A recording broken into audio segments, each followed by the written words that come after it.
Okay.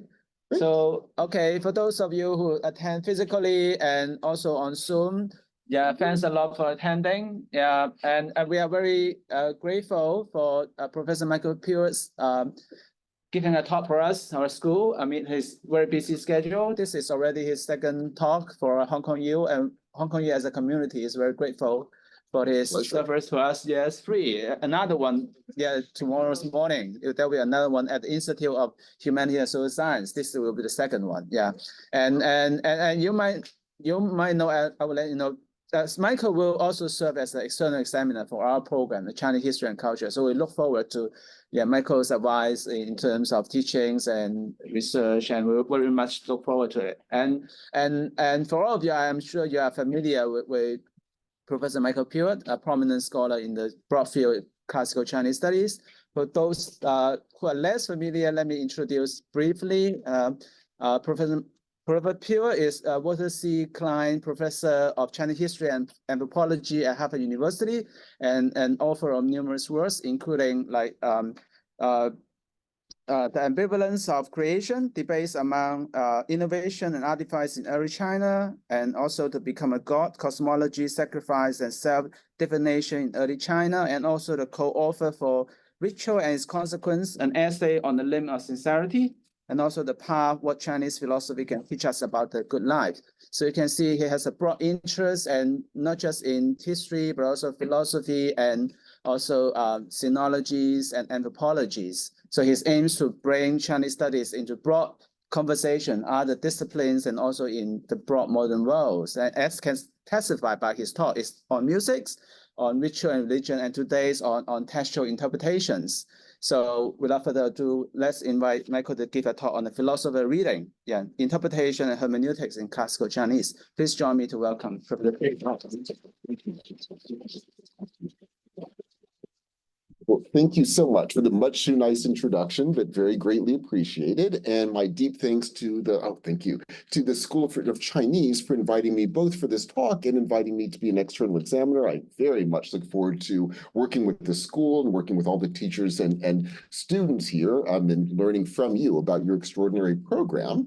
And more immediately, thank you for inviting me to this talk. I very much look forward to discussing some ideas with you and the I'm sure extremely exciting feedback that will be coming afterwards. So let me first say a few words about what I will be speaking about today. So the title of the talk might have seemed a bit odd. So reading as philosophy, what exactly do I mean by that? Well, I won't fully answer it yet, but let me give you a preliminary sense before we jump in. So what I'm going to be arguing here is that there are modes of reading that become philosophically important throughout all of world philosophy. This is certainly not unique to classical China, but I will indeed be arguing that you see a certain development of ideas about reading, and I do mean this philosophically, as we will see, in the Chinese tradition that I think is of grand comparative importance. Now, when I mean reading in all sorts of possible ways of hearing that word. Reading a text, most certainly. Reading a situation, as we will see, will be crucial. Reading the past and situating oneself vis-a-vis the past will be crucial. And I'm going to be arguing this becomes an incredibly important issue in classical Chinese philosophy in ways that, again, I think have a grander comparative significance.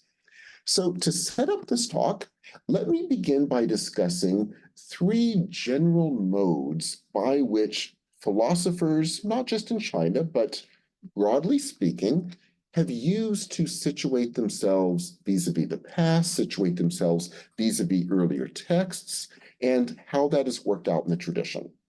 So to begin with, let me mention what is probably, at least in current philosophical modes of thinking, probably the dominant way of thinking about reading in philosophy. And in that dominant mode, at least the reading of history is irrelevant for the placement of oneself in a philosophical argument. Now, that's a very abstract way of putting it, so let me immediately give an example. And I'll begin in each of these three modes with relatively modern, meaning the past 3 centuries of the Western tradition, and then I will give examples from the classical Chinese tradition, primarily from the early period.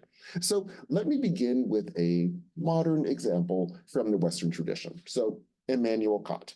So Immanuel Kant will make the argument that he is giving us in his critiques the possible ways by which we can have knowledge. His argument is these are based, of course, on human ways of constructing the world, human ways of constructing causality, space and time, etc. And if we can properly understand how the human mind works, then we can work out a proper philosophy that will show what humans can and should not be talking about when they're discussing reason, what humans can and also should not be talking about if they're discussing ethics and aesthetics, and the list in part goes on. He actually touches on other issues as well. But more to the point for this talk, for him, this is universally true. The work he is doing could and should have been done at any point in human history. Had it been done earlier, good, that would have been for the better. Sadly, that didn't happen. His reading of the Western tradition, of course, is that sadly, in the Western tradition, the entire philosophical development was based upon using the human mind to discuss issues that go beyond what the human mind could know, that go beyond how we construct the world. So, God, freedom, etc. This was a mistake. And for him, it is simply historical happenstance that he, a person in Königsberg, happened to read Hume. Hume woke him up to the absurdities of what the Western philosophical tradition had been trying to do. He, therefore, this guy in Königsberg, decides he needs to do a proper critique of the proper ways to use the human mind. And if we humans follow his ideas, it would lead to an Aufklärung. It would lead to an enlightenment in which we would properly, understanding what reason means, properly build a society based upon reason. For him, it's contingent that it happens to be done in the late 18th century in Königsberg. It could have been done earlier, it should have been done earlier, and it's happenstance that only now this universal and true philosophy is finally being worked out. This is although the specifics of the Kantian move, of course, are unique to Kant, but that mode of argumentation, of claiming to give a universal argument in which basically the past is irrelevant, except as examples of, sadly, people not, for the most part, following these teachings, this is a very typical move. Now, are there comparable moves being made in the classical Chinese tradition? Tons. So let me just give an obvious one from the early period. Philosophically radically different, but directly comparable in terms of this mode of not caring about the past philosophically.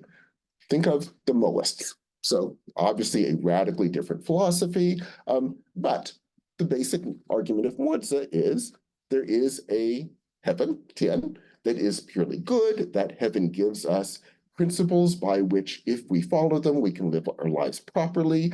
We luckily have the ability to reason and therefore understand the implications of these principles for how we build the world. These are, again, universally true. These could and should have been followed at any time in the past. Luckily, from the Mohist point of view, there were times in the past when these ideas were properly followed. They properly realized we must follow the dictates of heaven, and those were periods of great order when a proper moral order existed.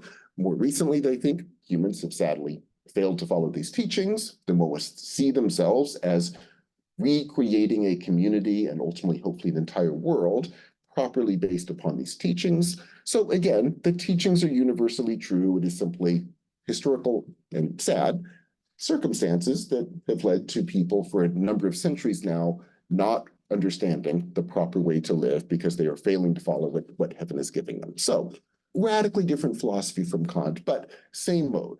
The claim is the philosophical position is universal, and one's position in the historical process is contingent and philosophically irrelevant. So let me now turn to mode 2.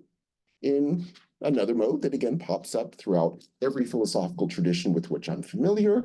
In that second mode, history is incredibly important. That's, if anything, putting it too mildly. The philosophical work, the argument is, could only have been done at a particular historical moment. And that is why the final philosophical vision can properly be worked out. So putting it that way, you can probably guess my example from the Western tradition. Hegel is the perfect example you could imagine. So Hegel will literally say in so many words, he is building, as he sees it, the final philosophical summation. That is a final philosophical summation, not because he is the most brilliant philosopher ever, although if you read him, I think he might think that is the case. But nonetheless, that's not the philosophical claim. The philosophical claim is he is able to build this summation because of the moment in which he is living, because at that moment, you've had a lengthy development of global philosophy in which different positions have been worked out, and through the dialectic that he is tracing, every single limitation of every single position has been overcome, and finally it has reached a stage where it becomes possible for someone to do that final summation. And for Hegel, this could not have been done. Plato could not have put together this system. What the most Plato could have done is what he did, which is responding to the specific issues of the time, taking the next philosophical step, but he could not have gone beyond that because it required someone to critique him, and it required that full development. And Hegel will claim in his first major work, The Phenomenology of Spirit, the book is a recollection of the absolute spirit of how that entire philosophical view worked out throughout world history until this final culmination. So in this position, of course, history is everything in the sense that literally the philosophical position could not have been worked out in another time. Now, examples from classical China, yes, I think a very clear example and a very intriguing one would be the Huainanzi from classical China. That basically makes the same argument. I mean, the Huainanzi argument is basically that this text, the Huainanzi text, is, if you're not familiar with it, this is a text from the early Han Dynasty, and a grand imperial text, which claims to be a final summation of all possible knowledge. The argument being, again, this is being done now because it is possible to be done now.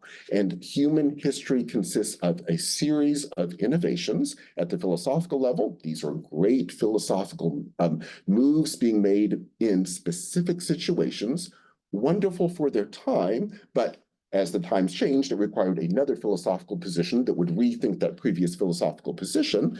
And only now, or then from our point of view, is the final summation possible that brings together all philosophical positions, builds the final system, a final system that very much like Hegel, they thought truly would be final. You wouldn't need to do this philosophical work again in the future. It's now been worked out. And this is now a guide for all future figures who can simply follow this final summation.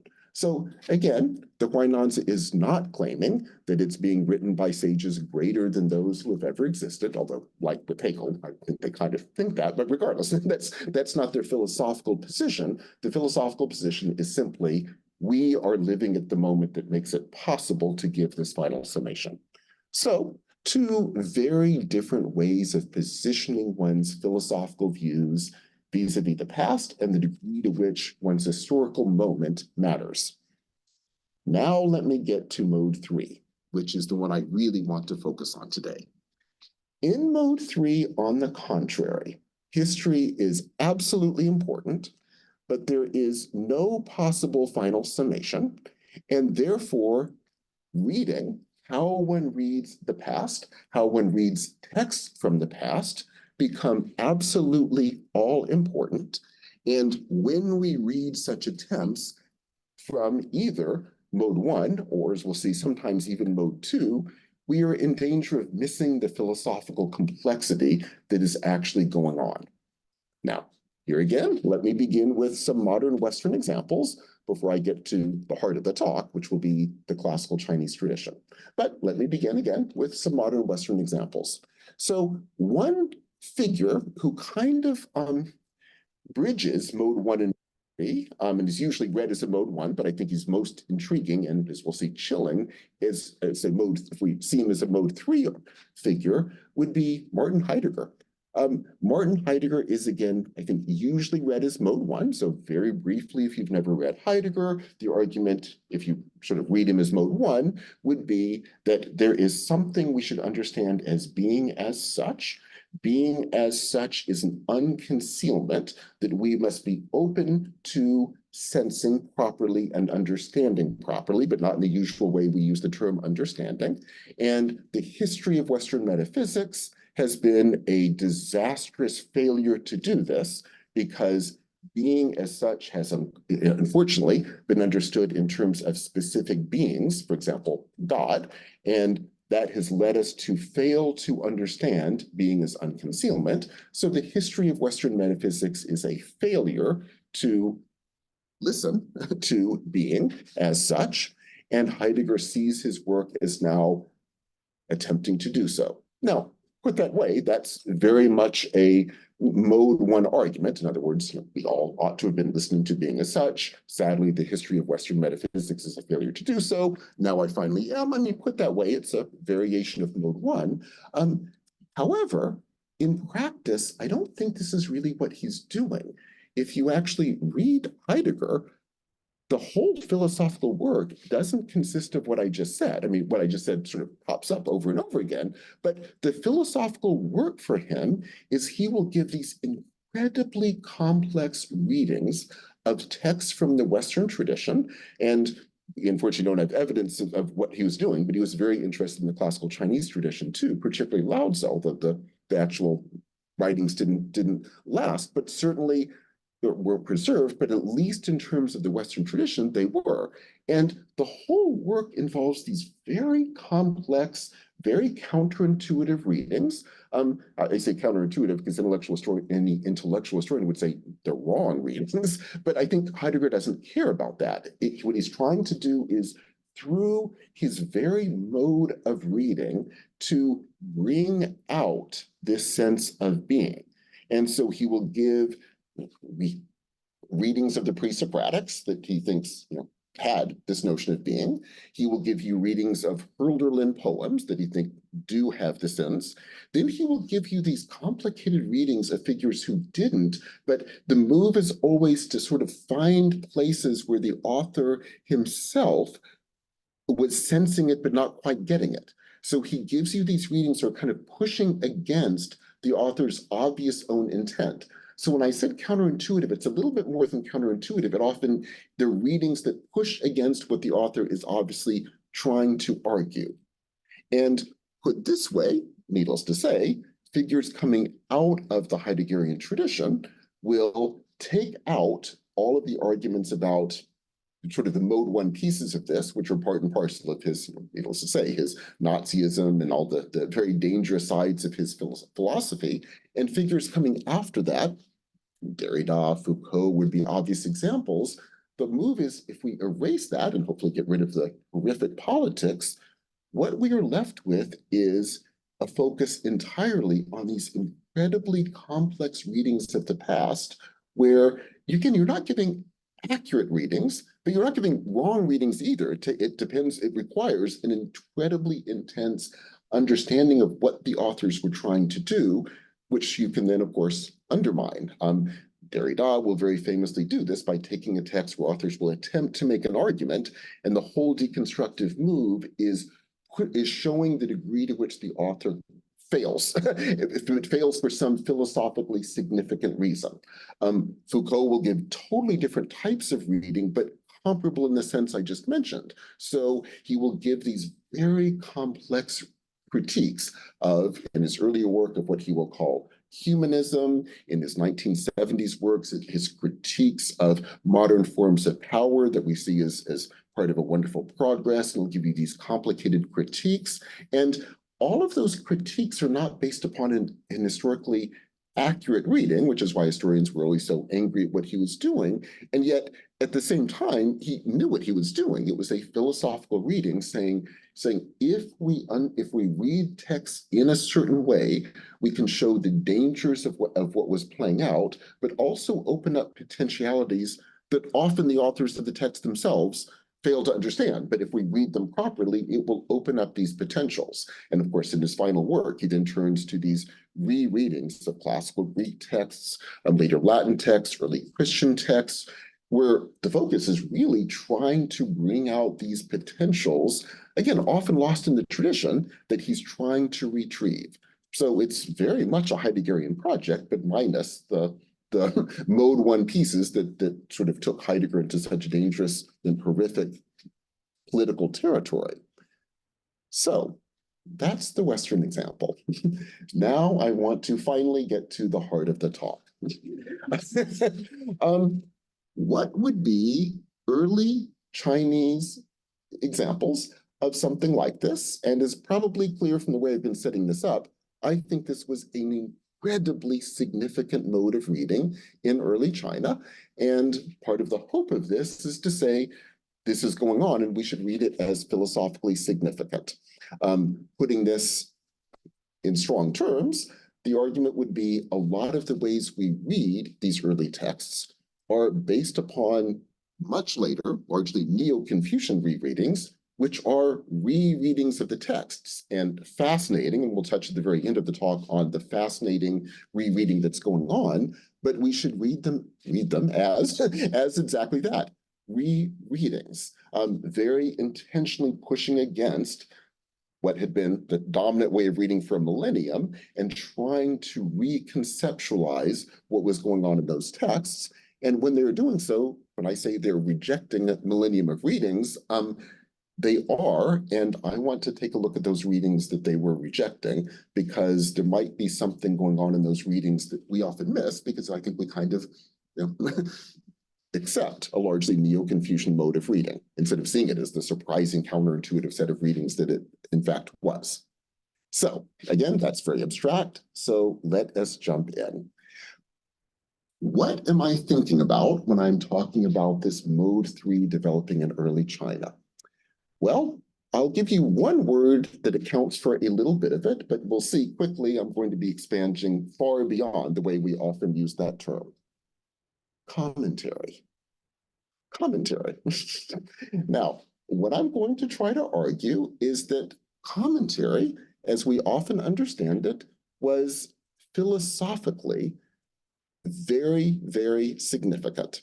Now, obviously, when I say that, I'm going to dramatically expand the way we use that term. So let me push well before where we would see the beginnings of commentaries to give you a sense of what I mean. Where would I like to begin this discussion of commentaries? You might think, okay, he'll begin with what's it going to be, Zheng Xuan or Wang Bi? No, let's begin with someone a little bit earlier, Confucius.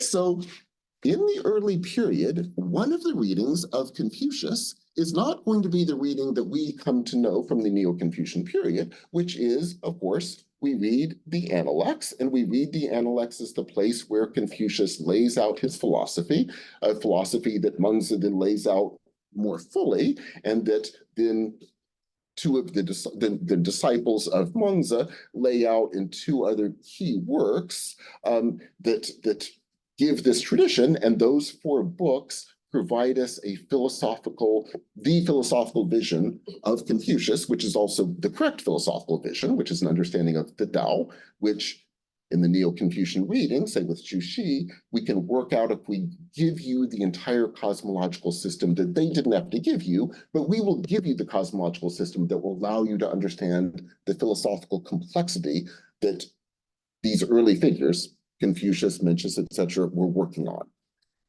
That, again, is a Neo-Confucian reading. So let us go back to one of the ways that Confucius is read in the early tradition. What was Confucius, according to at least one significant tradition? He was a commentator. And he was a commentator in the sense that he took materials from the past, and by the way he chose to bring them up, by the way he chose to juxtapose them, by the way he chose to present them, he forced us, the latter-born, coming later, to also try to interpret them, to resituate those in terms of our own moment. Again, I'm getting abstract, so let me jump into what I mean more directly. So Confucius, by this reading, sees himself as living a few centuries after one of the several moments in the past when you have a period when people were able, for some bizarre reason, to get some things right. So particularly figures like the Duke of Zhou were able, for a brief period of time, to create a moment where there was a moment of order. And this was I should say, were building upon earlier traditions, some of which actually, frankly, weren't as good, but they were able to rework those earlier traditions to do what they were doing in the Zhou. We now, during Confucius's time, only have scraps and bits from that time. That's not necessarily as bad a thing as you might imagine, however, because even if we had everything they had, a few centuries have occurred, and what they did then wouldn't necessarily be exactly what we would do now, any more than what they did then is exactly what was going on in the Shang or the Xia, which for Confucius was absolutely not the same. They were reworking rituals. They were reworking these, as we will see, songs. And we need to do the same. And so what Confucius does is he takes these scraps and he organizes them. He takes a bunch of songs, some of them sung in temples, other picked from the countryside, and he will put them together in very counterintuitive ways. He doesn't do the obvious thing of, well, let's do chronologically the great odes from the temples and then get to these, perhaps not such good, such obviously moral poems, kind of about love and things like that, but we'll put them in because, we have them.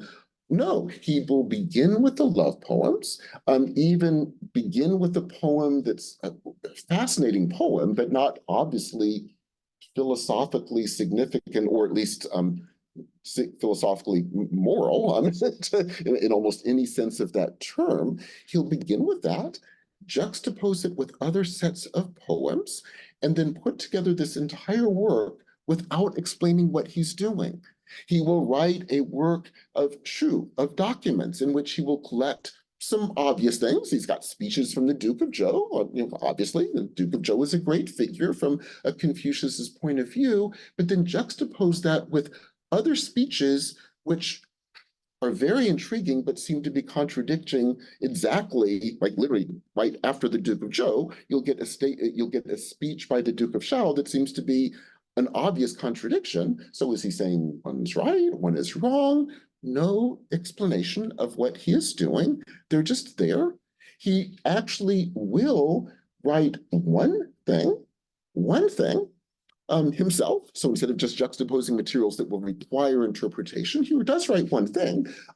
However, it is what would seem at first glance to be a very unclear, spare statement of what happened in his home state of Lu. So obviously this is the text that we know as the Spring and Autumn Annals, and it literally is on this day the Duke went to this place. On that day, the Duke went to that other place. I mean, that's not an exaggeration, line after line. And he does write this one, but what in the world does this thing mean? And then he dies. This is what he leaves us. And so he himself sees himself as developing a position, and I'm even happy to call this a philosophical position, that requires us seeing him in a certain historical moment, requires him seeing himself in a certain historical moment, that requires us understanding he is putting things together for us, the latter-born, that requires us to read and interpret them, because if we can read and interpret them properly, we will be doing what he clearly was doing, which was recognizing the significance of his own moment and recognizing what needed to be done in his moment. And the only way to understand that is to give an incredibly complex reading of these bizarre sets of materials and understand our own position vis-a-vis them. And what happens, according to this side of the tradition, is people listen to the call and they begin doing this. And they begin working with these materials and giving readings of these materials. But note, coming out of this tradition, these readings are not this example, let's take that first poem of the Book of Songs, the Guofeng. In the Guofeng, let's take that first poem and give a reading of what that poem is really about, which, were we to do so, and certainly later when Jushi does so, Jushi will correctly say, well, it seems to kind of be about either two lovers or at least two people who want to be lovers, who are separated by a river, and they're hearing the calls of the crows, which can connect them, and can the humans be connected through the songs, or is there another way to connect them? And then the poem is sort of about that tension of these two lovers or lovers who want to be separated. That which would seem to be the plausible reading. And Jushi is saying, well, that is what it's about. Note, as he correctly notes, he is rejecting a millennium of readings that again begin in the Warring States period.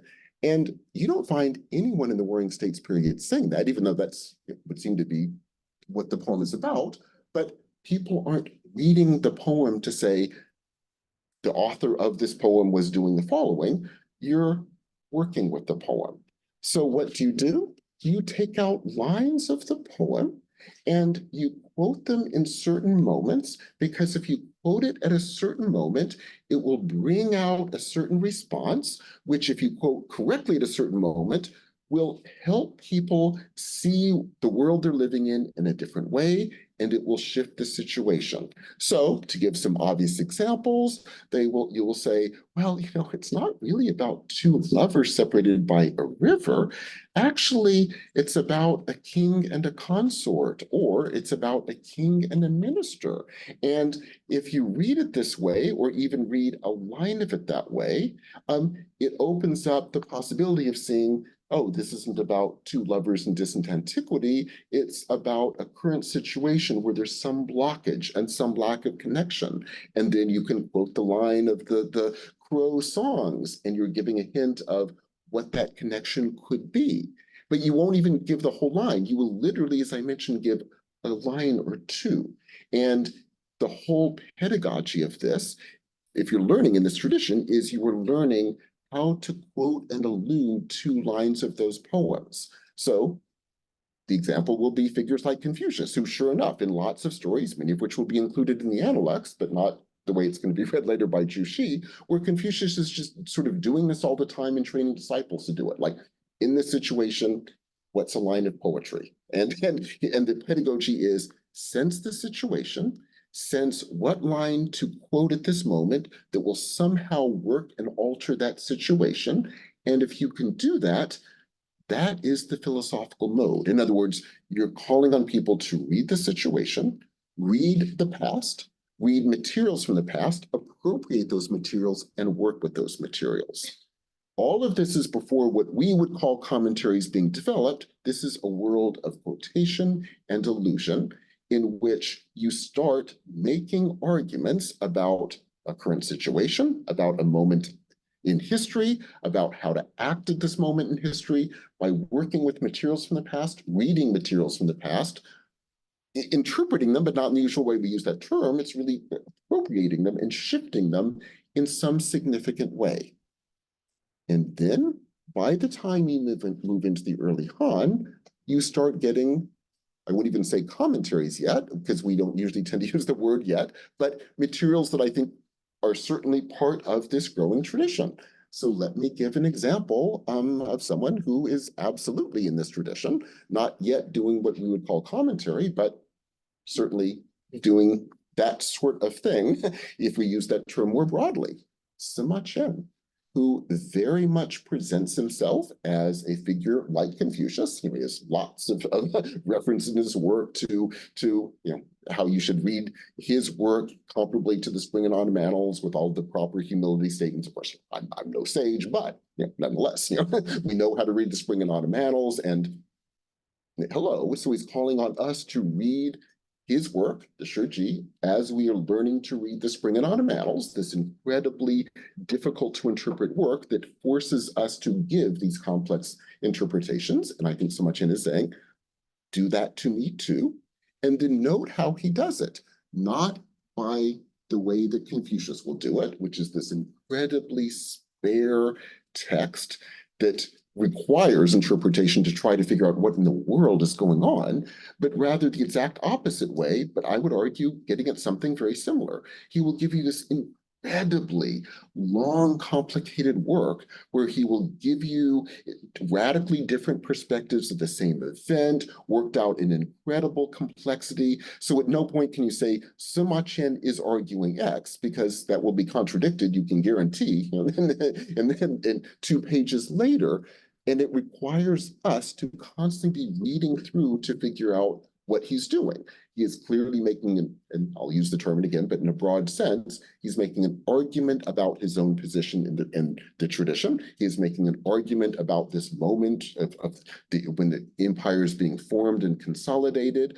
But that argument requires us to understand how he is situating himself, how we will understand how he's situating himself in the past, and for us coming later, how we accordingly would be reading it according to how we are situated later.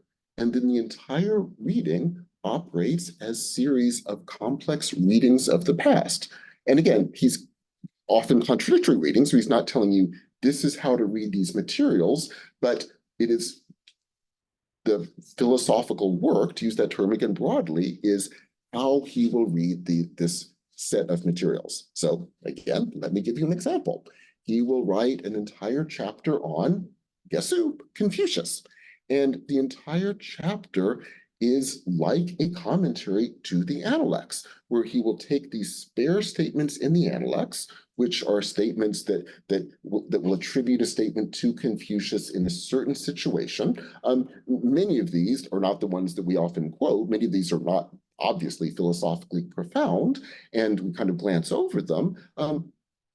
Sima Qian's move is consistently to place each of those statements into a certain situation and to give us a sense as to why at some moment of his life, in a certain situation, he made the statement to a particular disciple, and then he loves to show right after that how he will give a completely contradictory piece of advice to another disciple when the situation is slightly changed. And clearly he is trying to get us to see, why would Sima Qian quote that line of poetry here and make that statement there? Why in that situation was he doing this? At times, Sima Qian is presenting Confucius as being off, so he's often a little bit off early on when he's trying to make it politically, but that's part of the power too. Like, what's he not getting? If we read Confucius this way, what is Confucius not getting? Then finally, at the end of his life, it becomes a very positive portrait, but it's a positive portrait because Confucius is finally recognizing how he can respond to his moment. And then he will give you these passages that suddenly are now being placed at the end of his life, Confucius's, that if we read this way, show Confucius finally understanding his place in history. And what does he do at this moment? Well, at this point, you won't be surprised. He collects these different materials from the past into these very surprising, counterintuitive ways to help us, the latter born, to begin the kind of work that Confucius was striving and often failing throughout his life until he finally is able to do it, calling on us to do the same. And Sima Qian is in essence saying, I am trying to be a Confucius of my day, just as Confucius was trying to be, well, he was a Confucius of his day, and I'm trying to do the same work he was doing there, and I'm calling on you, the latter readers, to read me like we are trying to read Confucius, both as Spring and Autumn Annals, but also things like these spare statements being made in the Analects. And the philosophical work here, therefore, requires a complex understanding of one's position. It requires a complex reworking and rereading of the tradition, but needless to say, there is no final summation because by definition, anything we do is going to have to be reread and reinterpreted later. So if we can respond to this situation, we're also responding sort of in a way that will help those to come by not closing things off, which is part of what is seen as the power of a Confucius. Then, continuing chronologically, we finally get to what we will very happily and correctly, without my expansive use of the term, call commentary, but I would like to argue it's coming out of this tradition that we have been talking about. So when you get actual commentaries, so I finally will mention him, Zheng Xuan, will write these great commentaries. Is he reacting against this tradition? I would argue no. I actually think Zheng Xuan is fully in this tradition. And we often perhaps miss that because we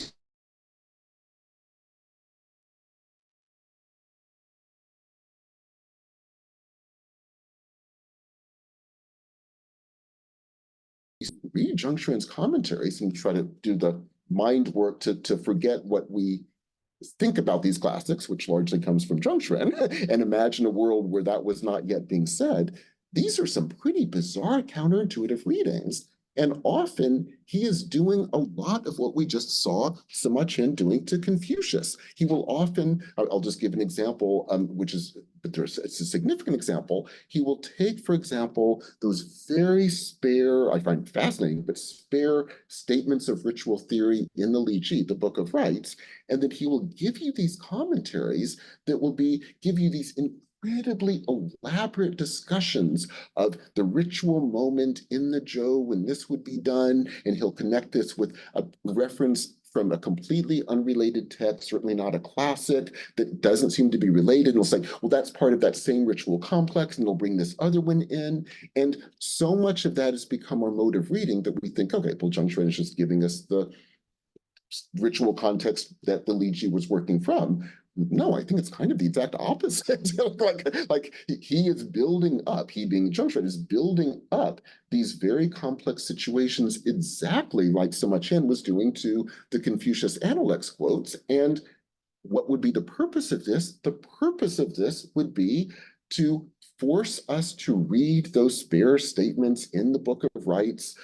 Many of them are very, very short, and very much like that you see in the Analects, and it's forcing us to give these complex and often, I would say, counterintuitive readings of those materials.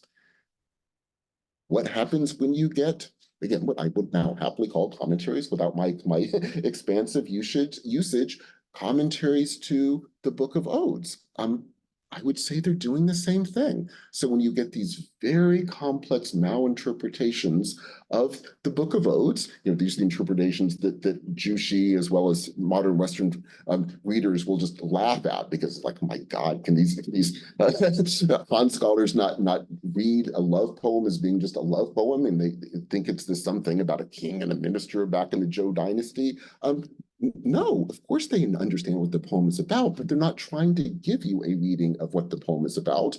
They're doing what I just mentioned. So I'll stick with the example I mentioned earlier, you'll take the very poem, that opening poem, and you will give these elaborate, complex readings where you'll say, actually, this is King One and one of his consorts, and it's all about a proper mode of governance, which is a bizarre reading, and yet it'll give a complex reading that gives this counterintuitive reading a power that then becomes a way that you can refer to it in exactly the ways I was just mentioning. So you'll later get memorials that will quote a line from this very poem, alluding to the Mao reading of this poem, the implication being, you ought to do X, Y, and Z, line of poem, and then you're alluding to that Mao counterintuitive, bizarre reading of this line of poetry that itself is building on all the associations that came up over the previous set of centuries. And the whole commentarial work is this complex reading, and I do mean complex. These are not random readings, they're complex readings, but again, the readings are not aimed at saying, this is really what the poem is about, any more than a Derrida reading of Rousseau is saying this is what Rousseau is really meant. His point is it's not what Rousseau meant, but we now are reading it in a different way to open up different potentials. If you read it this way, I will finally get to some of my larger arguments. What I would like to argue is one of the huge philosophical, and I'm happy to use that term, movements in early China are the texts I've been mentioning and ongoing. That when you get these very complex commentarial readings, many of them incredibly counterintuitive, we need to understand these are not written by, to stick with my example of the Book of Songs, Han scholars who just are bad readers of poetry because they just don't understand a love poem as a love poem. It's no, they are giving incredibly complex, counterintuitive readings. And we often miss that because, well, in that example, because we just think they're bad readings, or we'll miss them because, as in Zheng Xuan's case, and Sima Qian's too, I think, we've so taken for granted those readings, we don't see them as surprising. Like oftentimes literally, well, I'll take out the literally. We now have biographies written about Confucius that are based upon Sima Qian's very counterintuitive readings, which means we don't think of them as counterintuitive, but they're totally counterintuitive. And if you look at the time, people are giving counter readings and giving counter situations. These are not accepted readings. The Mao reading is one of many different ways of situating these poems at different places in the past, giving different figures, and they're not arguing which is the right reading. They're arguing at this moment, if we read it this way, does it open up these sets of possibilities? If we read it this other way, does it open up certain possibilities? Those that kind of win in the tradition are the ones that powerfully reread the tradition. The ones that die out are the ones that kind of fail. The rereadings aren't powerful. They don't shift situations. They don't work. And if this is true, what it would mean is that there is an entire development of the philosophical tradition in classical China that I think we should treat as philosophical and understand this as philosophical, and equally realize that when all of this is being erased by figures like Jushi and the Neo-Confucian rereading, that is precisely a rereading. What Jushi is saying is, don't do this. What we should do is take a text, be subordinate to the text, do not try to give these complex rereadings of the text, but rather listen to the text and follow what it actually says. If you're reading a love poem, it's a love poem. Call a spade a spade. and if you're reading one of these 4 books, you simply follow them. Now, of course, Jushi, in order to make this possible, has to change the text, of course, because the texts weren't written this way. This I would argue, but I think clearly were not written this way. So that's why he has to add characters and move things around so that he can say, just read it as it is and follow what it says. But of course, that isn't what it says. And so he has to rewrite the texts. He has to write commentaries to the text to give you the obvious reading, because it's not an obvious reading. He has to give you this incredibly complex cosmological system that does not appear in any of the early texts to give you this simple, clear reading, which means he's giving you this incredibly complex philosophical rereading that's aimed at pushing against the entire philosophical tradition we've been talking about. But of course, you could also say he's fully within it because he's giving about as bizarre and counterintuitive rereading as anyone had ever even dreamed of giving to these texts. So let me now add up some of the implications of all of this. Are we right when in classes, I certainly teach them too, we talk about the philosophy of ancient China and we read the Analects and the Mencius and the Xunzi? Sure, I teach these texts, and the whole sort of Neo-Confucian rereading that allows that work to be possible is fascinating, and we're right to teach them to undergraduates, and they're amazing texts. Are there, however, other ways we can not only think about, but even teach these materials? Yes, to think about, I think, is already becoming clear from this talk. If we take this seriously, we should realize there is a huge amount of philosophical work going on that we haven't really recognized as being philosophical, but we absolutely should, and we should be reading these early commentaries, stretching the term in the early period, but then rereading the commentaries that we know to be commentaries as coming out of this tradition, and it being a philosophically complex rereadings that we need to work much harder to try to understand, what is going on with these materials. And if there's anything to that, I think we should also teach it. And so let me say a few words about that, because that's probably the most tough part of everything I've mentioned so far. If there's anything to this, how in the world would we teach this to undergraduates? Because doesn't this require such an incredibly complex knowledge of the textual tradition, of these complex rereadings of the textual tradition, of the different situations in which they were being given, that, we can talk with graduate students about it, but how in the world could we deal with this material for undergraduates? Well, here's my hope, and I look at various people in the room who are doing this. As we finally get translations being done of these commentaries, which people in this room are doing, and they're amazing.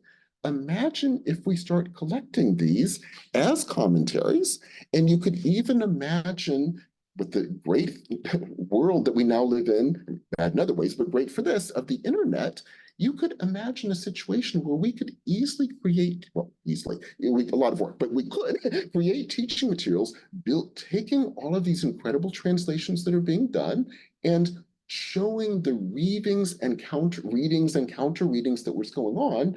And you would actually be able to put it into a computer program. So an undergraduate could go on, it could say, read a line of it could give you a poem, then it would start showing you quotations and allusions to that poem in different situations, taking them through, giving them enough of the context to see the significance, then giving them the using the word the common way we use it, the commentaries to it, showing how that's developing out of it. You could actually now do this with complex commentaries that are even mode 2, like the Wynanza, but are rejections of it. But then you can show how indeed, I keep looking at people who are actively doing this, show how this is based upon these complex reweavings of earlier materials being brought together in new ways. And we as scholars can study this, but actually we can actually show that in time for the students. And then our readings, the call for the students is to ask them, what is going on? Why do you get Sima Qian reading this line this way? The Huainanzi reading it in this radically different way. What is at stake? What's going on in this debate? Why does the commentary coming a century later read these texts this way? Why does a memorial coming a few decades later quote this one, but then you get this later commentary that will read it this other way, and this memorial will go to this one, but that memorial will go to this one. So, and you could actually work this out where the student could actually see this unfolding in time, which would also allow them to see this very complex debate about reading and interpretation playing out. And of course, you could even continue it right to the Neo-Confucian critique of it and show how all of this is getting reworked and rewritten into the Neo-Confucian version of these texts that we know. Then you get the Jushi commentaries, his very explicit rejection of the entire mode of reading I've been talking about, and a student can immediately see, ooh, yeah, I see what Jushi is calling on us to do. Students would correctly realize Jushi is calling for the kind of close reading that we now tend to take for granted, but that would make it all the more powerful to realize, ooh, what these people were doing before was pretty different, but again, not different in the sense that it's radically exotic. It's different in the sense that it's a different philosophical mode. It's the mode of a Foucault and a Derrida. I mean, just as the examples I've mentioned so far. So you open up for students an entire side of the philosophical tradition that I don't think we are giving our students. I'm part of the guilty parties here, but I think we absolutely could be giving them. And then from a larger comparative perspective, I think what we are pointing toward as well would be to argue this, what I'm calling this mode 3, needless to say, is hardly limited to the 3 people I mentioned in modern Western philosophy and the very few people I've had a chance to get to talk about here in terms of the early Chinese tradition. This is all pervasive. To make an obvious statement, but it deserves to be emphasized, most philosophical traditions are based almost entirely on commentary. I would like to argue this mode 3 is by far the dominant mode of philosophy throughout world history, by far. In fact, to continue the strong statements, mode 1, which I said we tend to see as kind of the typical philosophical move, universal claims, I would argue is relatively small and almost always exists as a critique of what I'm calling mode 3.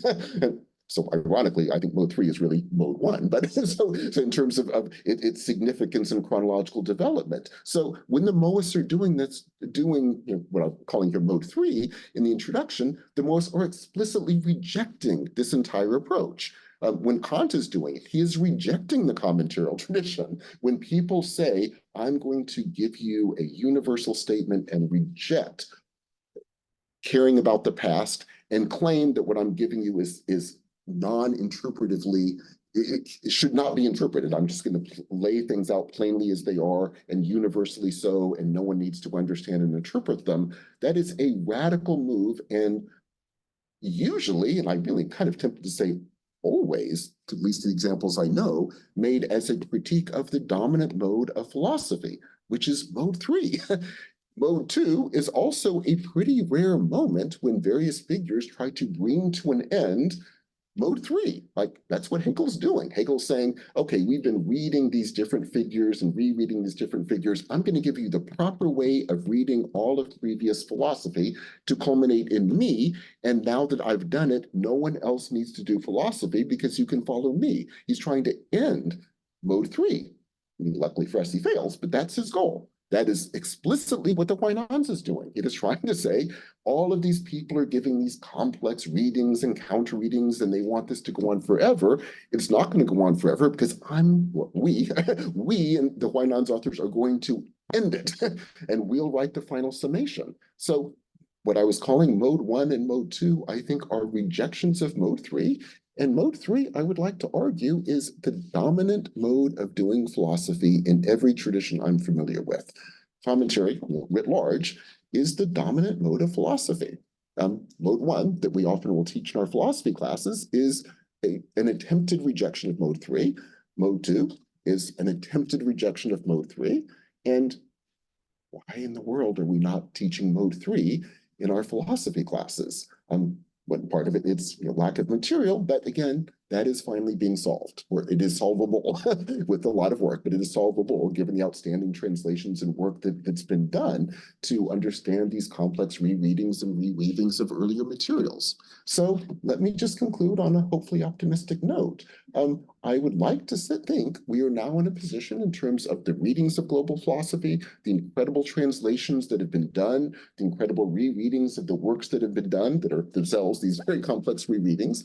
I think we're in a position to bring these materials to bear, and I think we could even foresee in the not distant future global philosophy courses that would be based upon, and I'll use now the term that is in my title, philosophies of reading that would open up tons of comparative implications across the philosophical traditions, as well as open up very powerful ways of thinking about the philosophical traditions themselves, and would see what we think of as the big philosophical moves as often attempted rejections of, again, what I think is the main dominant mode of philosophy throughout most of world history. Great, thank you so much.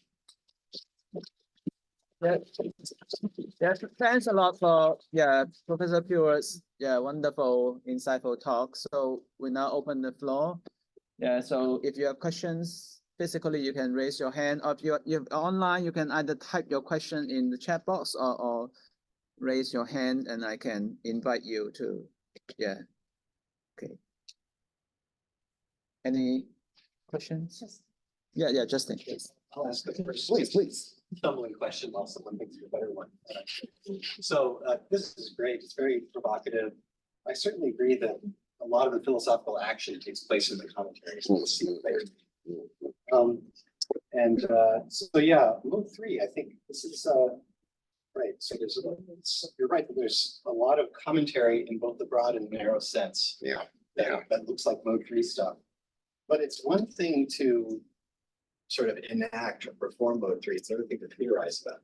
Exactly. Absolutely. And just as there's sort of a big difference between practicing typology or biology, speculating about or theorizing about the methods of those disciplines. Yes. So, and this is a genuine question. So I'm just sort of wondering, do you see much evidence of theorizing about mode 3, or is it mostly just practicing? I mean, great question. And I do think there is theorization too, but the theorization takes the form of arguments about things like self-cultivation. And I think that's often what is underlying this. I would say the same thing about Foucault too. I mean, if you look, Foucault doesn't really theorize his reading. He writes one early work, The Archaeology of Knowledge, where he sort of does, or he really doesn't do so. But the places where he does so is when he's talking, and often it's intriguingly enough in interviews, as he said, it's not the practice, it's when he's sort of forced to talk about it broadly. But in the interviews, he's talking about things like practices of the self, and he's talking about practices. He literally talked about practices he does, what he's learning from the ancient Greeks, where the ancient Greeks went wrong. And so it's discussions of self-cultivation from which you will get things like ritual theory, from which you will get what I think we can call literary theory, sort of how to read a poem, but it's always in the context of self-cultivation. And that in itself, of course, is very intriguing because I do think it's theory, but it's theory that pushes our usual way of thinking about theory. So is the Li Ji, for example, ritual theory? I think it absolutely is ritual theory, but it's not Durkheimian ritual theory. It's ritual theory that's all about self-cultivation. It's not saying this is how rituals work. It's saying normatively, this is how you should be thinking about rituals and therefore practicing rituals if you're going to do them properly. Properly meaning for self-cultivation and building better social worlds. So the answer is yes, but it forces us, and hopefully in an exciting way, to stretch and even push into new directions our definitions of theory. Yeah. Actually, that's a good point. Sort of functionalist accounts of rituals that we find in early texts are good examples of pushing against authorial intent. Exactly. I think you're exactly right. Yeah, I think that's a perfect example. Yes. Yes. Yeah, thank you. That's a perfect example. Thank you. Yeah, it's okay. Yes, great to see you. Yeah, thank you so much for the talk. You know, I have one thought that first was like, when people are very dramatic, oftentimes when they try not to use or create models that are basically forcing certain kind of reading strategies, and the one that you have is really like leaving it open, right? And where the reading becomes a practice in itself that just perform. And so I think you find oftentimes in those contexts theory aversion in some form, right? I'd like to really verbalize it. But I mean, the question that I have for you is a lot of the things that you were describing sound awfully much like divination practices. Fascinating. And you have avoided fascinating. drastically to bring up the issue of omen reading and divination in early China as a practical approach to reading science. Fascinating. That in some way became parts of textual reading. So my question is, why do you avoid divination in this conversation? And how much has that to do with the question about like, what do we call this, philosophy or not? Yes, fascinating. And let me actually begin with the latter part of the question, and in terms of the main part. In terms of the latter, that part I want to say no to, because I want to say absolutely divination and sign reading would be part of what I'm calling this mode 3, that philosophy in this strong sense that I think we need to engage with. So absolutely. So that only underlines the push of your question, which is, well, Michael, why aren't you talking about it? And part of it's for lack of time, but part of it, at the risk of embarrassing you horribly, but I'm going to do it anyway. So Tobias himself has written, I think it's about to be published finally, an amazing book. I've read the manuscript in the earlier dissertation on the Huainanzi, arguing that the Huainanzi should be read as an omen text, and it involves showing these complex reweavings in practice. So I think your work is aiming toward an answer to your question, which is, given what you are doing with the Huainanzi, and then I've seen your other work expanding that, which absolutely includes divination and omenology, what you're calling on us to do is to really stretch our definitions, not only of philosophy, but also of reading, because it is, as you've argued, it's reading signs. And that's the same work that not only the Huainanzi authors are doing, but they are presenting to us as what we need to do to read their work. So the honest answer to the question is, yeah, I think your work is a perfect example of showing mode 3 in practice. So I'm waiting for your book. But you nicely avoided the question. Because you've answered it. It's not so much about like what I've done so far, but Yeah, I know, I'm embarrassed. why you chose in some sense, right, not to talk about divination. Yeah. When it comes down to these practices, right, of like you have something happening and then a line is just brought up. Precisely. Because you know these things, and so I have the gut feeling that you are somehow that it was a conscious choice in some form not to do it. And I'm wondering, what the politics behind this is. Oh, yeah, well, actually, it's not politics. It's actually, it really is what I alluded to only briefly, but I'll say a few more words about it. A time issue, because in terms of where this is going, it involves, needless to say, more than just the few examples I was choosing to give. But I'll take the opportunity to say a few words about the divination side. Yes, so among the other things that Confucius, of course, organized is a work called the Zhou that then requires these incredibly complex layers of readings and rereadings and commentaries, each of which are, again, to call these things counterintuitive is to put it politely, radically counterintuitive, but oftentimes, again, we miss the complexities of because we kind of take the readings for granted. It's like we kind of read the philosophy of the I Ching through the philosophy of the Shi Tzu Chuan, which is a commentary to the I Ching. But boy, is it a counterintuitive reading that, again, we've so taken for granted. We kind of think, okay, well, the Chinese cosmology just was one in which there's yin and yang, and therefore the hexagrams are part of a yin-yang cosmology, and that's the philosophy of the I Ching. But that's because we've bought that reading as simply what the Chinese think. But that's not what the Chinese think. That's a very bizarre, complex commentary that is radically different from the other commentaries to a text that itself is based upon reading these complex signs. And the Shi Tzu Chuan is giving a very counterintuitive reading of this body of material put together by this figure of Confucius without explanation that we then have to figure out. And that's one of the 10 wings that have very contradictory ways of reading it too. So the short answer to your question is it's another talk. Yeah, we have two questions online. Great. So one is from Daniel Bell. He say, are some of the bizarre correlation commentary driven by political concerns because it's safer to engage in indirect social criticism? Yes. By say invoking ancient poem rather than philosophical concerns. Yes, and yeah, thank you, Daniel. In the world of the internet, and I think you're exactly right. So, well, you're here, so let me look at you here. So, no, I think that is exactly right. So, I mentioned very much in passing, and if it's okay, Daniel, I'll look at the other eyes too. I mentioned very much in passing that you'll get a memorial that will often refer to a commentarial rereading of a poem, each of which is very counterintuitive. And you're absolutely right. Part of why a memorial would do that is instead of saying, Emperor, you are wrong to be attacking the Xiongnu.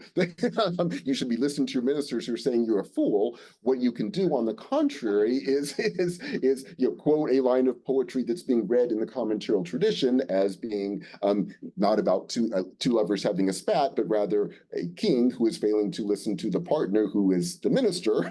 And part of that, of course, is exactly as you've mentioned. It's you don't want to be too overt in your critique, but part of it too is, of course, you want to convince the emperor. And if you simply say, Emperor, you're a fool, listen to your ministers, that probably isn't going to convince him. I mean, obviously, you'll probably lose your head, but also you probably won't make a difference on policy. Whereas you might make a difference if by the quotation of that line of poem, you bring up a response where you're talking about emperors who are very, they also were trained pedagogically in these materials, and they will hear that line of poem about, the lover who's failing to listen to the other lover, and there's this horrible breakup, and why isn't he? And all the words will bring up these associations of why can't he listen to her? And hearing that line or reading that line in this case, maybe, just maybe, the emperor will be moved to think, oh my gosh, I should listen to my ministers. Maybe they have something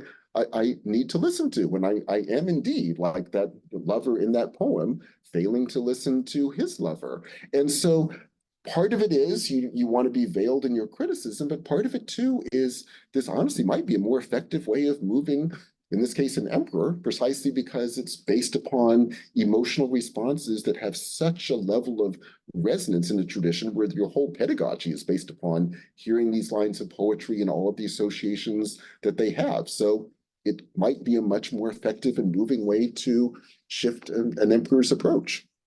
So yeah, great, thank you. Yeah, and also a question from Kay Ferguson. I hope I do not pronounce it wrong. So here, yes, great to see you. Or no, I'm not seeing you, but great to hear from you. Yeah, thank you so much for a wonderful talk. Two questions. Does mode 3 not promise to continue in the sense of interpreting earlier texts, Chinese, Western, or others, in light of our own present moment predicaments? Yes. Second, what implication does mode 3 have for the dominant philosophical claim to absolute truth? Oh, and what was the? Yeah. Oh, yes. Great. Thank you for both questions, Gear. Let me actually just deal with each in turn.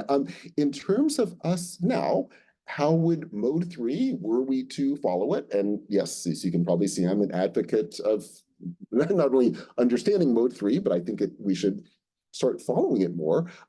How might that help us in our current predicament?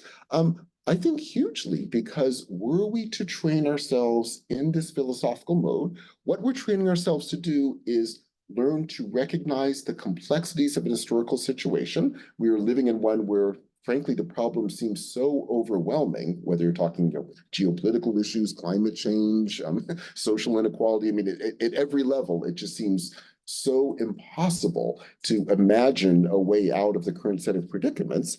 Part of mode 3 would say, no, you should never take that response. It's based upon a complex understanding of the situation, which is always going to be more complex than you understand. There are always going to be possibilities that we're not seeing.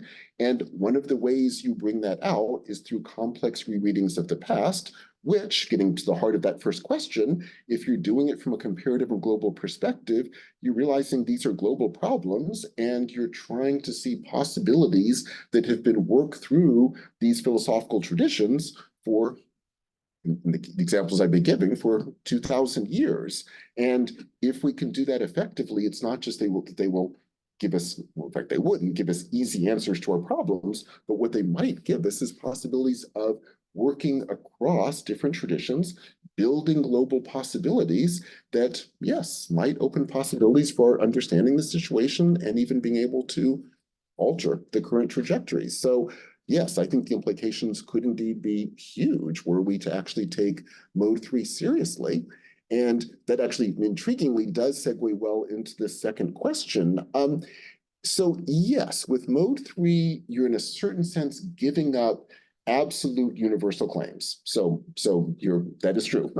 So mode 1, by this way of reading, is really a critique of mode 3. And so in mode 3, you're giving up the claim that there will be absolute universal statements. You're also giving up the mode 2 argument that there'll ever be a final summation and culmination that will end the rereadings. You're saying rereadings will and should go on forever. However, what you are doing, if I'm right in saying that this has really been the dominant mode in every philosophical tradition I'm aware of, what you are giving yourself the possibility of doing is engaging with an incredibly complex mode of philosophy that's very much based on things like self-cultivation, gaining the abilities to, or training oneself to hope to gain the abilities to read the past and reread the past and work with the past. And at a certain level, this is, I know, straining your question here, but hopefully in a helpful way, is there something universal about that? In other words, universal about the potentials of what humans could do in mode 3 in the rereading? And possibly, in the sense that if this pops up in every tradition, as I think it does, and even in a dominant mode, then clearly there's something about humans that means we are capable of so training ourselves to do this. And I certainly think the historical record is clear that people who have been able to do so effectively have been able to do some incredible things. And in that sense, is there something universal about this approach? And I'd say yes. I mean, it clearly shows it's difficult work, but we're capable of doing this. And the fact that we now live at an historical moment when that we're capable of even doing it across philosophical traditions and doing so globally is stunning. And it's an amazing potential that's opened up to us, that will open up possibilities that were sadly not available to the figures that we're looking at from the past. So in that sense, I would like to say yes. Yeah, thank you. Any other questions? Yeah, hey.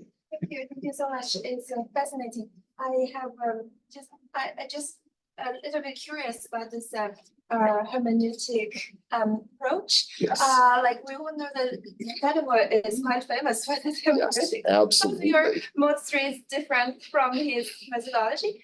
And yes. second is when we use commentary as a way of hermeneutics, how can we realize that it's commentary rather than just quotation or citation?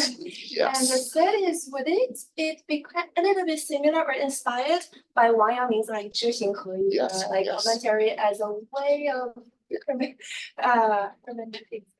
Yes, yes, yeah, wonderful set of questions, and they're all interrelated. So if it's okay, I'll sort of answer them all together by jumping across them. So yes, I do absolutely think Wang Yangming is part of this. So we often will say, and correctly, Wang Yangming is a Neo-Confucian, but and that's obviously true, but Wang Yangming is very intentionally giving a rereading of the tradition that is in part a critique of the Jushi way of reading, and in part a critique of the whole Jushi vision that there are a set of texts that we are subordinate to that we must understand. And Wang Yangming is saying, well, no, the full implication of Jushi's own position is that it's much more complex than that.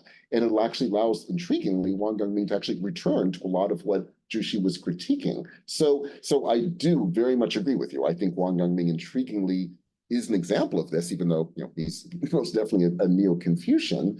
And does this compare very well with what Gadamer's up to? I absolutely think it does. The one place where several of the figures I've been talking about might disagree with Gadamer, but this, of course, in part depends on how one reads Gadamer, to use the term I keep emphasizing here. But at least one way of reading Gadamer would be that he is overly optimistic in the fusion of horizons idea. And so certainly the critiques that say someone like a Derrida would give, which in very different terminology, I suspect a lot of the figures we're talking about from classical China would equally agree with, is to say, actually, what works in the tradition is the fact that you don't get the fusion. The danger of a vision of a fusion is it creates a sense that there is some kind of linking of the text with one's own position that brings something together. And part of what I think is intriguing about the traditions that I think has really been dominant is you're saying, no, that actually doesn't happen. What you're really doing is constantly reinterpreting, reframing, reweaving earlier things. And the result isn't a fusion of that text with one's current interpretation of it. It's a constant reworking, and the reworking will never fuse, but in a hopefully productive way. Like the rereading, when it works, is some counterintuitive reading that opens up new possibilities that then requires some, because there'll always be holes in it in a good way, that requires another interpretation to come after. Now, I want to immediately mention, again, I keep emphasizing the word reading, I think you can read Gadamer as saying that too, and I'd like to, but I think he at times certainly does give you a more optimistic reading than I think a lot of these other figures would want to allow. Yes, but again, it depends how one reads them. Okay, but I'm sorry, what was your, I answered your first and third, but I dropped out the second one. I'm so sorry. Commentary as a methodology, how can we differentiate ourselves from citation or yes, quotation? Exactly, thank you. So I actually think the way a lot of this works out is indeed as citation and quotation, but very differently from the way we are trained to do it. So we are largely trained in the Jushi mode. When we read a text, it's all about, here's a text, and let's give a close reading of it and understand what this text is. And again, I don't mean that's a critique. I think that's one very important way of reading. But we kind of take it as a naturalized, proper way of reading, and that's where we're in danger. I think with quotation and allusion, it's kind of the same. I will quote a reference to this text when some point I'm making has been made in that text, and I want to quote and say, yeah, this is what that text was about. I will allude to that text because I'll say, yeah, I want to make a point, and I will allude to a text that makes that point. And so it's based upon a sort of Jushi mode of reading. It's based upon an argument that a text is a text. A proper way of reading will tell you what that proper reading is. And I quote and allude to it when I'm at least claiming to properly refer to what that text is really about. Whereas quotation and allusion in the early period, I would like to argue, in China, but again, hardly restricted to just China, that's exactly what you're not doing. The allusions and quotations are They push a situation. So they're a little bit counterintuitive. They're a little bit odd. And sometimes they're too odd and they just don't work, or they're too obvious and they don't work. But the ones that kind of work are the ones that kind of push an understanding in a kind of new and surprising way. And it's a very different mode of quotation and allusion. And then getting to the heart of the second question, I'd like to argue a lot of those early commentaries are doing that same kind of work in a obviously grander, elongated form. But to give the example of the Mao commentary, they're not quoting and alluding, they're actually giving you a line by line rereading of a poem, but it's the same thing. It's a kind of, well, take out kind of, it is a surprising, counterintuitive mode of reading the poem that's building, I would like to argue, directly out of 2 centuries of these quotations and allusions in this intriguing mode in which you quote and allude in surprising, counterintuitive ways. So yeah, I actually think quotation allusion is part of this commentarial reading, but just again, in a very different way than we tend to think about them, and more importantly, than the way we tend to be trained as scholars to do the quotations and allusions. Yeah, thank you. I mean, needless to say, if we did quotations and allusions in this sense in a philosophical, in an actual scholarly paper, our reviewers would say, that's not what the text is about. So we literally can't do it. But yet I think that is the way these traditions often operate. Yeah, thank you so much. Yeah, here actually gave a interesting quotation. Yeah, he says it's from Wang Junjie. During the prolonged dialogues back and forth among Zhu Xi and his disciples will never find them regarding the Menzi as an objective text unrelated to their personal lives. They all blend the life experiences into the various readings of the Menzi. Wonderful. And I think you're exactly right. I mean, what is so intriguing, I was mentioning the sort of the big overarching moves of Jushi, but this is equally a part of it. So the big overarching parts are Jushi will say, I'm going to read a text as a text, but then of course he has to change them, give you this grand cosmological system that appears in no early text. So he's not doing what he's claiming to be doing. And this is a perfect example too. Like the whole mode of reading for him is you're reading the text, but you're reading the text to bring it into a current situation. Well, isn't that what 1,000 years of commentaries were doing? And so when Jushi says, no, I'm doing something fundamentally different, at one level, absolutely, he's doing something fundamentally different. At another level, he really isn't. He's just giving you a very different, I'll stretch English a bit, a different mode of doing mode 3. Yes. So yeah, I think that's a wonderful example, Gare. Yeah. I have a question, which may not be exactly what is central to your talk. Yes. But when I heard you say global philosophy, yes. At first I was thinking, why not comparative philosophy? Yes. And then, but yes. then I assume, but then you kind yes. of answered one of the 2 questions, the first one of the 2 questions with that question, because you're going to offer one integrated version of reading of the past, reading of the text from yes. different traditions yes. to answer today's question. One like environmental questions or other questions. So, but my question is, in this open-ended global philosophy, how do we know when there's a moment to say, for example, a Jewish moment? Yeah. Well, yes. right. So we know yes. that it answers to a whole set of questions. Yes. How do we know? Or we also need some social sources to aid into that process. Yes, and I'll give 2 answers that actually both of which will play into the first question you were planning to ask. And apologies in advance, these are going to involve rather radical statements, but it's good to think big and then fail than not to. So let me throw out some possibilities. So first, before I get to the full part of your second question, so this is going to be more on the first question that you were thinking you didn't need to ask, but I'll answer it anyway. So part of why I want to think of this as global philosophy and not just comparative philosophy, although I think comparative philosophy is incredibly important, but you're lucky you're sitting down. So to get extreme, I just mentioned what I would hope to be possible for, say, classroom materials that we could teach in courses even for our undergraduates. But let me also throw out some other possibilities. Could you imagine a situation, and I would like us to imagine a situation, in which, for example, I haven't learned Sanskrit, so I would not be a good example of this, but I certainly have students who have. And could you imagine examples of people who would do, you're sitting down, working with a Sanskrit commentary, providing a rereading of, I'll stick with some examples of the Shitsujuan reading of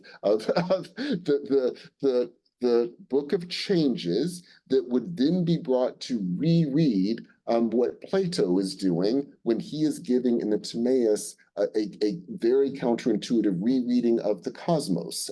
In other words, I don't just want to compare this person does something like this, which is sort of what I was doing in the comparison of those first mode threes of my lecture. Ultimately, I would like us to actually be able to work across these traditions, to actually really learn from different modes of reading that will, say, be developed in the Sanskrit tradition that may allow us to see possibilities in the Chinese tradition that we didn't see before, certainly that would allow us to see examples in the Western tradition that we hadn't seen before. And so it would be global in the sense I would love us to be working across these. Now, that underlines the power of your second question. We will definitely need Jushi moments if we do this. And to me, that's great. So yes, we will need Jushi moments to say, no, stop. These rereadings are getting too extreme. They're too bizarre.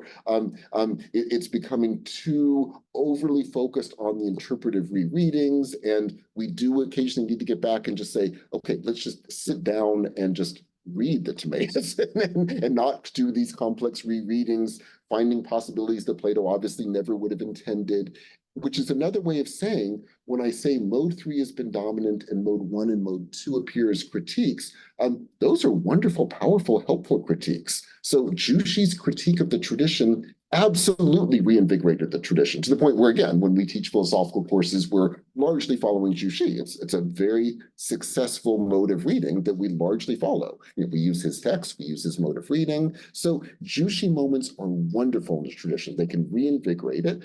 Usually they don't last very long, which is why Wang Yangming will sort of implicitly return back to earlier parts of the tradition, but that's part of the power too. So yes, I think if we go down the path I'm calling upon, sort of reading across traditions, we will get and we will frankly need Jushi moments, and that will be wonderful for the work we will hopefully be doing. So yeah, thank you.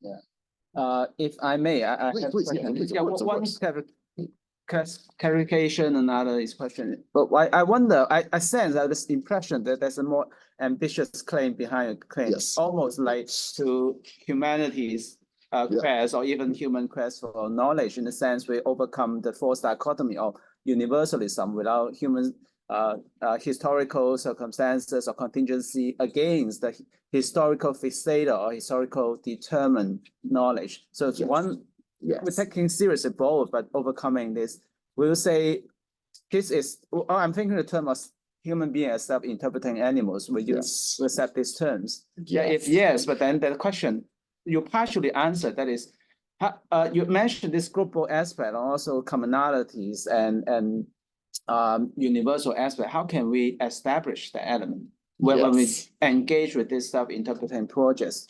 How can we, besides having confidence in humanities, what concrete thing we can do to establish or to at least get it right, to have this universal and corporate aspects of a quest for humanities? Absolutely, and yeah, it's a wonderful question. To begin to answer, let me go back to the classroom example that I mentioned at the very end of the talk and then expand what that would mean. So in most of our humanities programs, and again, I absolutely do the same. This is not a critique. I absolutely do the same. Our writing assignments and therefore our reading assignments are usually based, and again, I'll give examples from my own practice because I do this all the time. I'll say, read this passage and do a close reading of it. And then later, as they get farther into the class, I'll say, you know, make arguments about it. But the opening move is I'm trying to teach students close readings where they take a passage, read it closely, and see what's going on. Jushi, right? I'm teaching them to read in the Jushi mode. So we do this all the time, and I think that's a wonderfully important thing to teach. What concerns me now about my own practice, and why I want to encourage all of us, myself included, to rethink this as the only way we do, is that naturalizes for the students the idea that's how you do a proper reading. That's what it means. And meanwhile, most of what they do outside the classroom is not that, and yet we're kind of teaching them that isn't really reading. So how do they really read, to use that term broadly, outside the classroom? They do mode 3 all the time. So that's how students operate. So they'll be having a discussion. One will want to make an argument about what's going on, and they'll quote and allude, but in this mode 3 mode, to a film that they know they've all seen. And kind of they allude to it, everyone smiles. The implication is, if we reread this situation in terms of that movie that we all saw last night, it shifts the situation in a certain way. You'll quote a line from a song that everyone knows. Meme culture is all based on this. It's sort of taking things from the past and sort of giving these surprising, counterintuitive, often very humorous rereadings, but when they work, they really work. It's like it forces you to rethink a current political moment because of this really intriguing, reusage of the meme. Like they do in practice mode 3 all the time. Then they come into the classroom and they exclusively do Jushi readings. My argument isn't we shouldn't be teaching Jushi readings. We should absolutely say, okay, here's a poem, read it closely and tell me what it's about. But we also should be saying, there's this mode 3 reading, and by the way, it's what you usually do, and it's not just something that's, something you do outside the classroom. Actually, it's the dominant mode of reading in the major philosophical traditions. And then finally getting to the heart of your question, imagine a future world of humanities where we're teaching this. And it's not just as has become clear, but also referring back to Justin's question immediately, it's not just that you're teaching a mode of reading, you're teaching a mode of self-cultivation, you're teaching a mode of thinking about the world, reworking the world, working in complex ways as to how to change the world. I mean, there's a whole philosophical set of implications with this mode 3 that we ought to be bringing actively into the humanities. And again, it will not strike our students as this bizarre set of readings. I think it'll hit them as like, oh yeah, I do this all the time. but you're helping them do it at a much higher and even much more complex level than the common quotations and allusions to poems and songs and movies and meme culture. So absolutely, I think the implication would be a set of humanities programs that would be far more global, to put it mildly, than they are now, that would actually be based upon very complex readings of the tradition, but above all, would be teaching different modes of reading and different forms of self-cultivation that would be incredibly powerful for helping that next generation rethink the world they're living in. I'm speaking in grand terms, but as you can tell, I think this is true.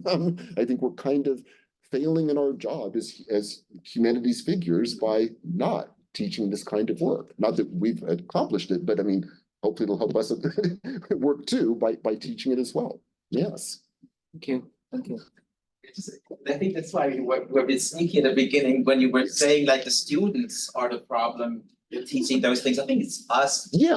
No, I think that's right. The students are so cool with that. They all do online, all the time. Comic books, writings, Absolutely. fan rewritings of novels. So, I think it's us that are comfortable with the uncertainty of not giving them a concrete A. I think you're right. I think you're right. It's harder to do than the student. Yeah, no, I think you're right. I think students do this all the time. They take it for granted and are actually incredibly good at it. And it's we scholars, frankly, because we've created a scholarly community in which we're trained out of doing that.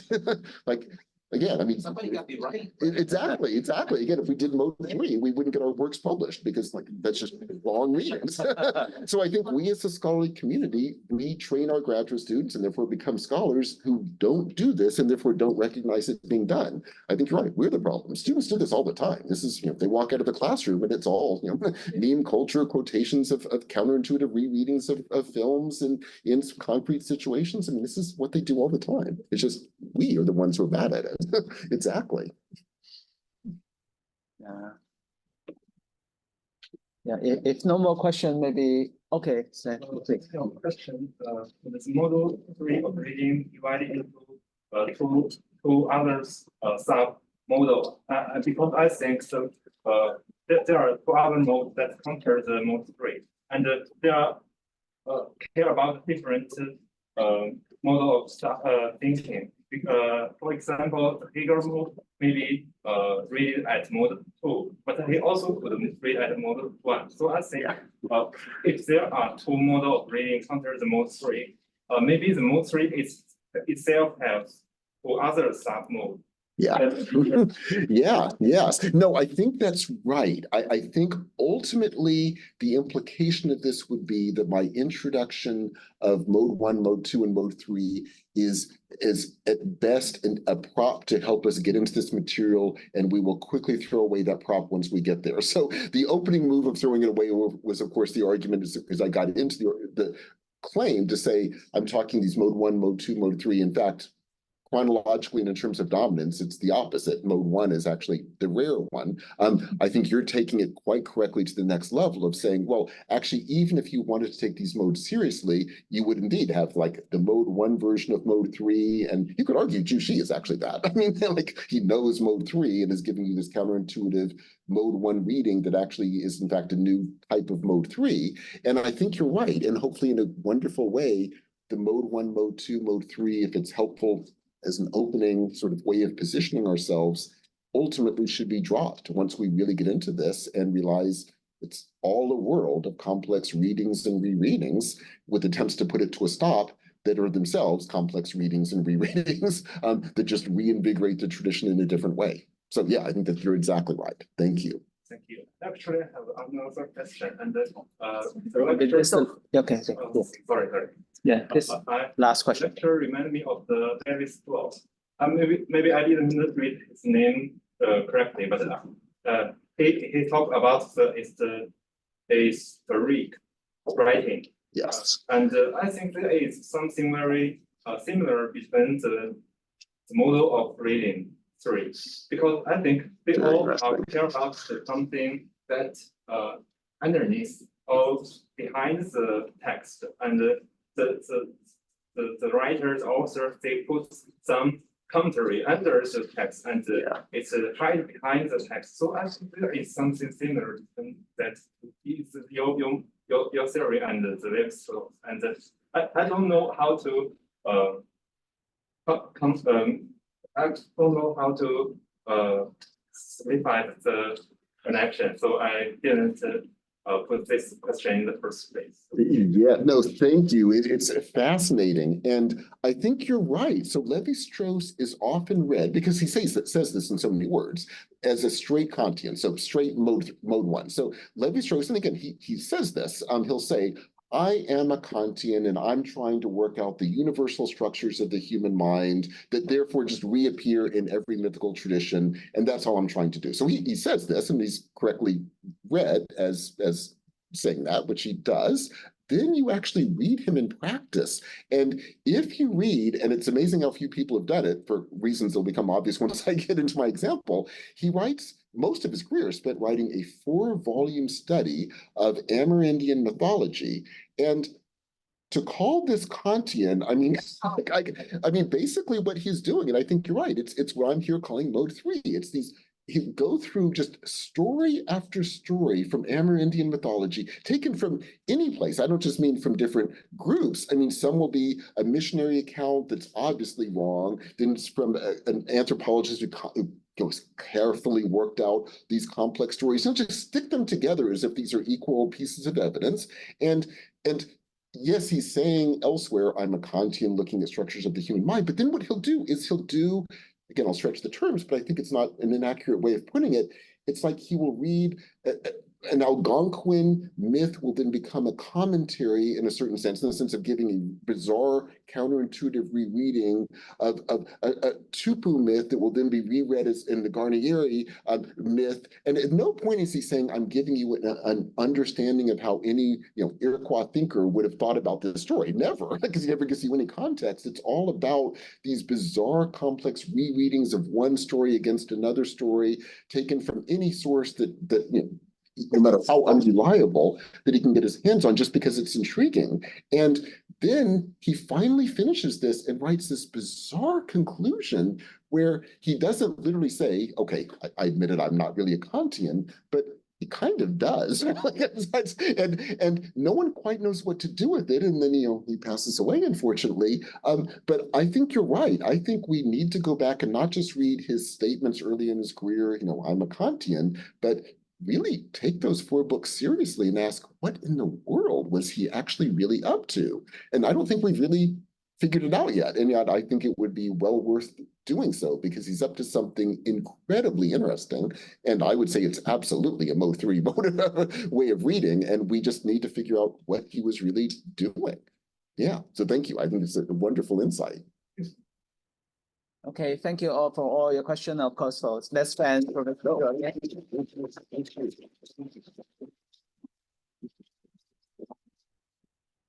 Great. Thank you all so much. These questions and comments have been invaluable, and I very much look forward to hopefully many, many conversations to come. Thank you.